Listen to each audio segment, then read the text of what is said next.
Hey guys, welcome to Accounting 103 exam formulas. And so I've made this video and it has all the formulas which you will need for the exam.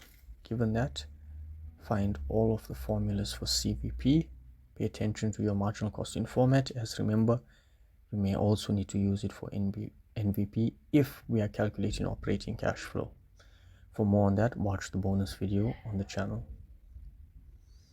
Alright, another important point is your break-even point in rands is equal to your break-even value, which is equal to your break-even sales. It's just different wording.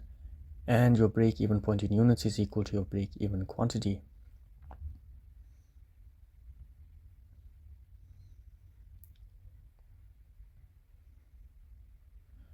And for your present value tables, alright, your table A is for uneven values, table C is also for uneven values, table B is for even values, and table D is for even values. How do you know whether to use it or not? It's based upon your cash flow. If your cash flow is even, you'd use table A and C. If your cash flow is uneven, you would use table B and D. Okay, when you calculate in your NPV for your even values, which is table B, note when you calculate in your cash flows, when you multiply by your discount factor, you only do it for one cash flow. When you're going to do it when you do it with uneven cash flows, you would have to calculate each cash flow per year by a different decimal.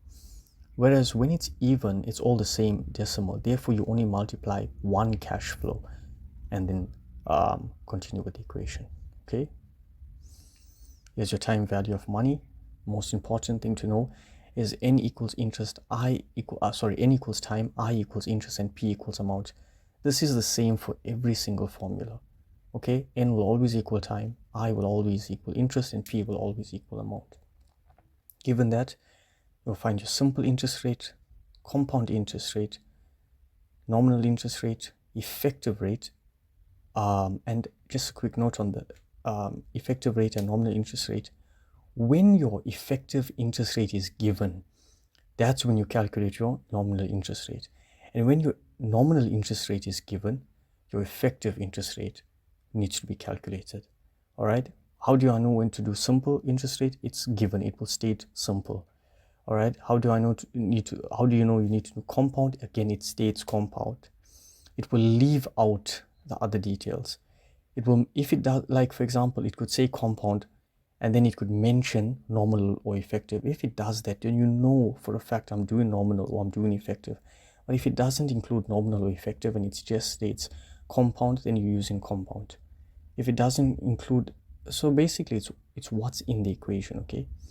Another important note for your compound interest rate is that they will not be giving you the numeric value. They will only give you these words: semi-annual, quarterly, monthly, and weekly. You need to know what this means in order to substitute that into the formula.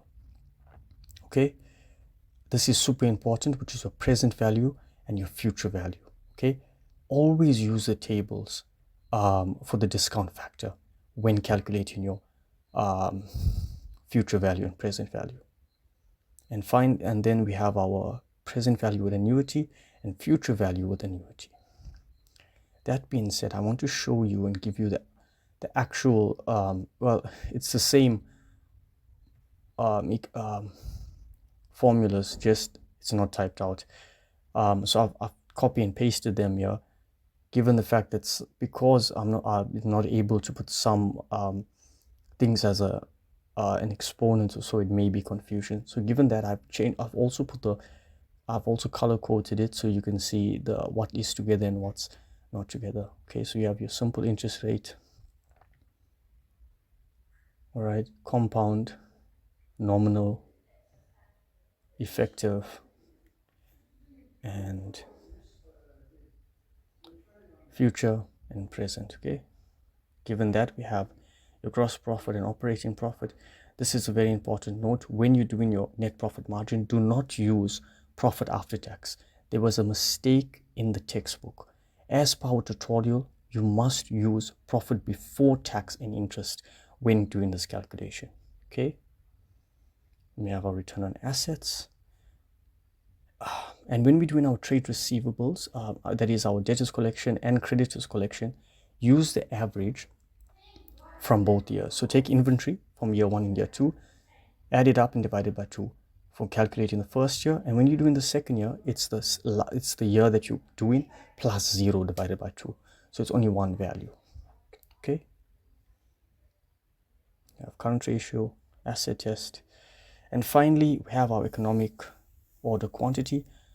This is very simple, and this is the only formula that you need to know. It should be really straightforward. For more detailed analysis on your EOQ, watch EOQ part 1 and part 2. And for more on the CVP, which is all of this, watch the formula video for part 2. Okay, hope this helps, and good luck in the exam.